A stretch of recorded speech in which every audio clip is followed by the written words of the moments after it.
राधे राधे दोस्तों, आज हम आपको सुनाने जा रहे हैं गाय माता की अद्भुत कथा। बहुत पुरानी बात है। एक गांव में एक सेठ और सेठानी रहते थे। धन दौलत की उन्हें कोई कमी नहीं थी। पूरे गांव में उनकी काफी मान प्रतिष्ठा थी। लेकिन एक दुख हमेशा सेठानी के मन में चुभता रहता। शादी के 30 साल बाद भी उन्हें संतान का सुख नहीं मिला था।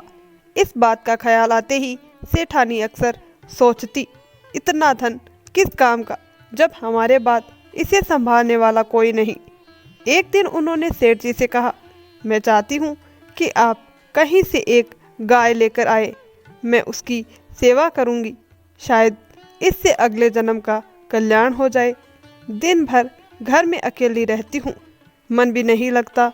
सेठ जी ने हाँ तो कह दी, पर कई दिनों तक गाय लाने की बात टलती रही।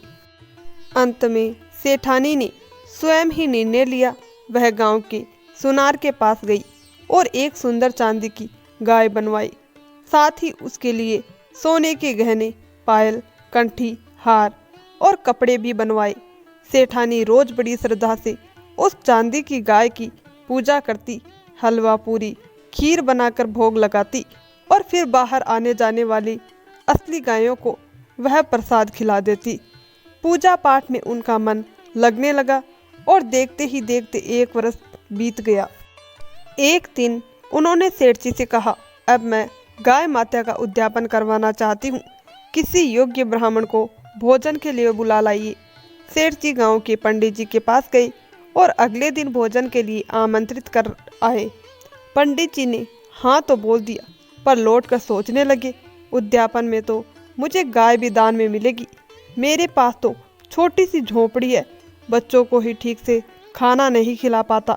मैं गाय की देखभाल कैसे करूँगा? सोच विचार कर उन्होंने ठान लिया कि वह सेठ जी के यहाँ भोजन करने नहीं जाएंगे। इधर सेठानी उद्यापन की तैयारी में जुट गई।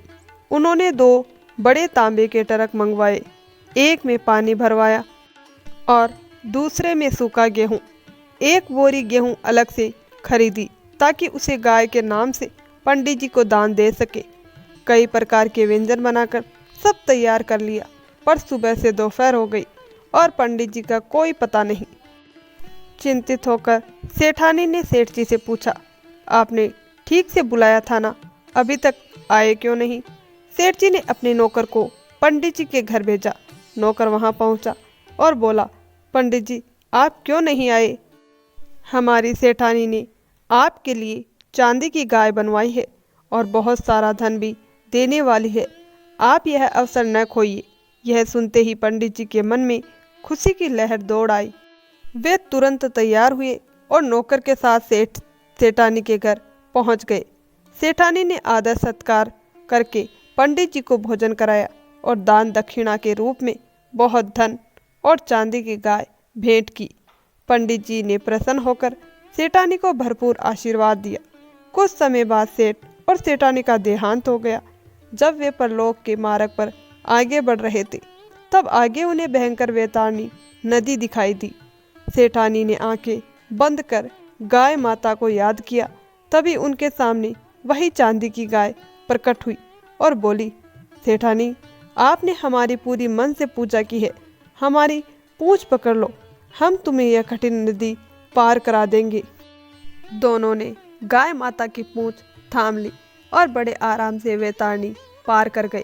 पार पहुंचकर सेठ जी आश्चर्य से बोले, अरे यह कैसा चमत्कार हुआ? तुमने कब चांदी की गाय दान की थी? तब सेठानी ने सब बात समझाई, कैसे उन्होंने पूरे वर्ष पूजा की, उद्यापन किया और चांदी की गाय दान दी। फिर बोली, इसी फल से आज हमें यह कठिन मार्ग बिना कष्ट पार करने का मौका मिला है। जो भी मनुष्य जीवन में ऐसी श्रद्धा से गाय माता का पूजन करता है, मृत्यु के बाद उसे कोई कष्ट नहीं होता। यह कथा सुनने, कहने और स्मरण करने वाले सभी को इसका पुण्य फल अवश्य प्राप्त होता है। तो दोस्तों, अगर आपको हमारी ये कथा पसंद आई हो तो वीडियो को लाइक, शेयर और चैनल को सब्सक्राइब जरूर करें और कमेंट बॉक्स में जय गाय माता की अवश्य लिखिए। धन्यवाद।